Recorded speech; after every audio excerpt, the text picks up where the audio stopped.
آج اسلام تو ایسا لاوارث ہو گیا کہ کوئی اٹھے، اگر اس نے ڈاکٹر بننے کے لیے کسی اچھے اسپتال میں اپلائی کرنا ہے تو اس کے لیے ثابت کرنا ہوگا اس نے کہاں سے پڑھا ہے،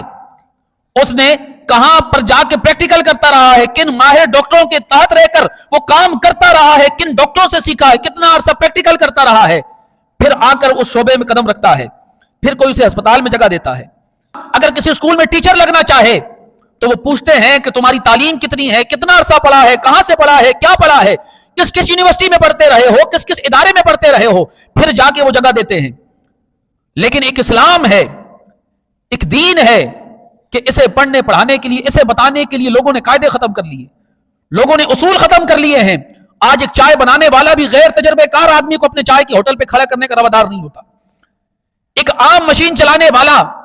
ایک درزی بھی اس بات کو پسند نہیں کرتا کہ کوئی نا تجربے کار آ کر میری دکان کو سنبھال لے، وہ کہتا ہے نہیں، ایک عرصہ سیکھو، تجربہ حاصل کرو، پھر آؤ۔ لیکن ایک اسلام ہے کہ اس کے بارے میں اصول یہ بنا دیا ہے نوجوانوں نے کہ ہمیں قرآن پڑھنا نہ آتا ہو،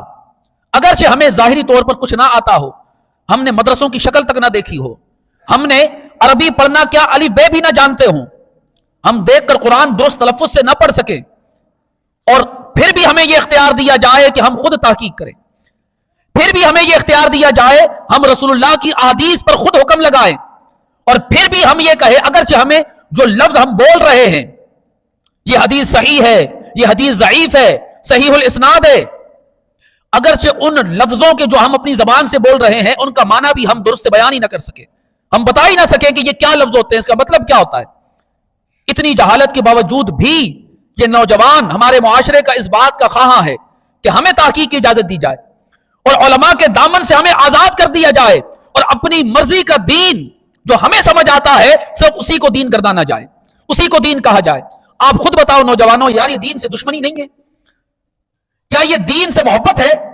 یار اسلام کو اتنا ہلکا کیوں لیتے ہو؟ رسول اللہ کے فرامین کو، مصطفیٰ کی احادیث کو، اللہ کے فرمان کو، قرآن کریم کو اتنا ہلکا کیوں لیتے ہو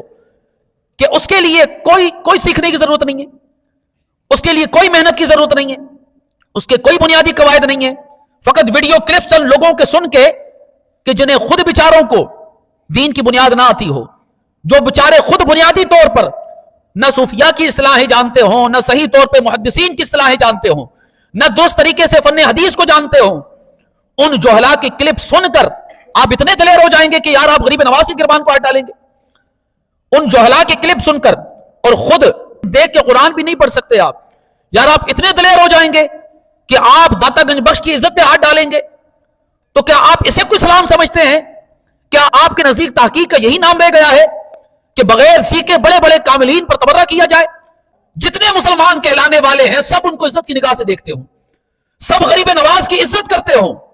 سارے داتا صاحب کی عزت کرتے ہوں، نگاہ عزت سے دیکھتے ہوں، اور امت کے ہر طبقے کے اندر انہیں اللہ کا نیک بندہ سمجھا جاتا ہو۔